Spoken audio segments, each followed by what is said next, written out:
బాబు బాబు మిమ్మల్ని ఎక్కడో చూసినట్టుంది బాబు. ఎక్కడ చూసారండి? మొన్న ముఖ్యమంత్రి గారి ప్రమాణ స్వీకారం అయినప్పుడు అందులో మీరున్నారు కదా? లేనండి. అయితే అదే మినిస్టర్స్ ఐఏఎస్ ఐపీఎస్ మీటింగ్ అవుతుంది కదా, అందులో మీరున్నారు కదా? కాదండి, నేను కాదది. అయితే ఎక్కడో చూశాను బాబు మిమ్మల్ని. ఆ బిజినెస్ టైకూన్స్ మీటింగ్ అయింది కదా, all India business tycoons meeting, అందులో ఉన్నారా మీరు? అసలు మీరు ఎవరిని చూసి ఎవరనుకుంటున్నారు? నేను స్టూడెంట్ని కదా.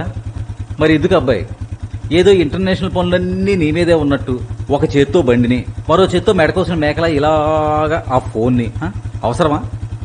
ఒక్క నిమిషం పక్కన మాట్లాడుకోవచ్చు కదా. ఇలా నువ్వు వెళ్తున్నప్పుడు నువ్వు పడితే నీకు, ఎదుటోటికి ఎవరికైనా గుద్దితే వాడికి ప్రమాదం. ఒక్క నిమిషం పక్కన పెడితే ఏమైపోదు కదా. పక్కన పెట్టి మాట్లాడుకో.